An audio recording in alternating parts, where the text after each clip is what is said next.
2010 Live. Now, earlier in the show, we gave you a taste of Call of Duty Black Ops, and we know it was not enough. No, it wasn't. The developers are back to show us more, and this time they're showing us a whole new side of the single-player campaign. Let's go hands-on.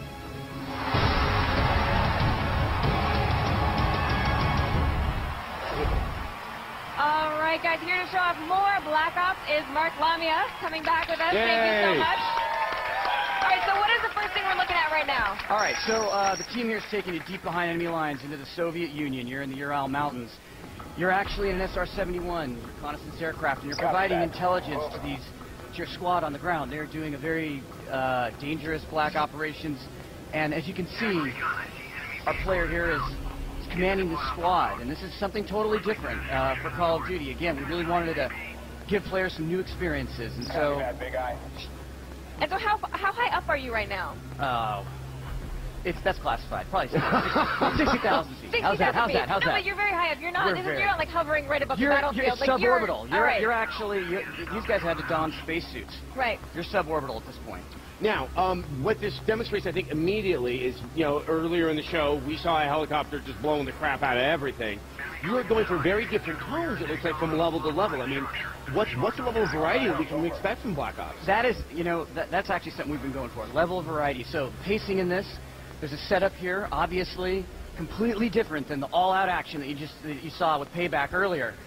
So we're doing the setup here, and you're controlling this squad, but then, in a couple of seconds, what we're going to do is we're going to bring you down.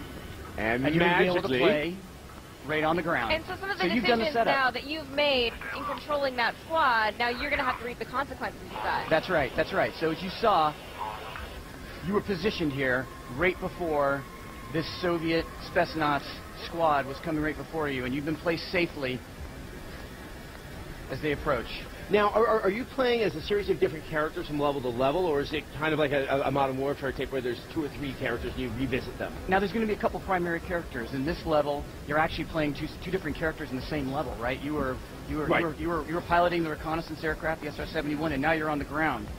In this level, you're playing as Mason, or Hudson. In the last level, you played as Mason.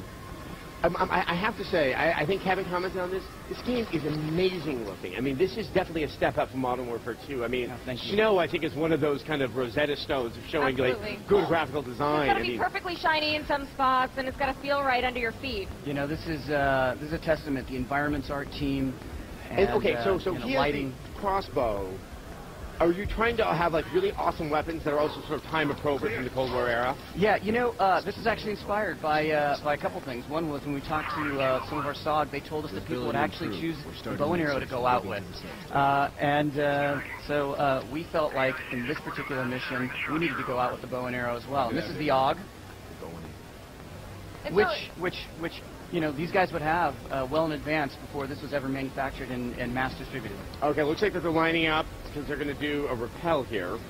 Yeah. And so, but you're going to have basically the standard weapon types that we're going to be used to. We're going to have the sniper rifle, and we're going to have a shotgun, and we're going to have the crossbow, and things like that. But what you don't expect is, these black operations unit, they could outfit themselves, and they would have modified weaponry and ammo.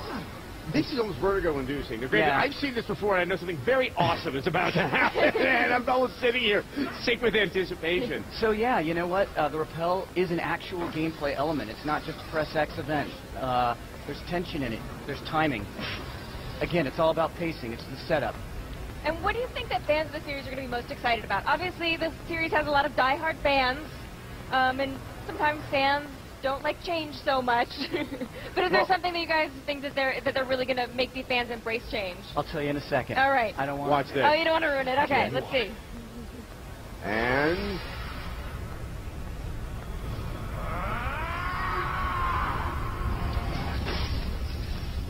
this is awesome. So this is what you think the fans of the series are going to be excited about. Is that what you're telling me? Yeah. Who doesn't want to do that? Absolutely. What clearly is that we're now looking at a level that's kind of, it's more action movie. I think what we saw before felt a little bit more towards the sort of realism of combat in a particular era. I mean, are you trying to kind of get a balance between the two in the game? Yeah, everything, really. Variety, pacing, cinematic elements, all that. Those are all key areas that we focus on, make our design decisions. It's definitely very, very impressive. Now, I mean, did you guys do research on potential operations that may have been happening during the Reagan and Nixon era? Yeah, look, we did extensive research throughout the era. We talked to the veterans, and I couldn't tell you if these missions really occurred or not. But what I can tell you is that they're inspired by. Yes, well, that's So you can talk to the veterans about like what types of missions maybe that they went on, and then you'll be able to render that actually in the game. Absolutely. And Absolutely. it is an interesting era that I think gives you a lot of variety and stuff to play with. Exactly. It totally opened up, burst creativity inside the studio. All these black operations, and we learned about them, the locales, the weaponry. So, yeah, the crossbow here, you had the AUG. We got the shotgun, the fast shotgun. Let's get one more kill in. And boom. And the most important question, when are we going to get to play? One is approaching the objective. You're going to get to play on November 9th. November 9th. Yeah. Cannot wait. I want to see more of this, so you're more than welcome to visit us on the X-Play stage. Yes, Treyarch, you've done it. Thank you very much. Thank you so very much. much. Give a round of applause. Thank you.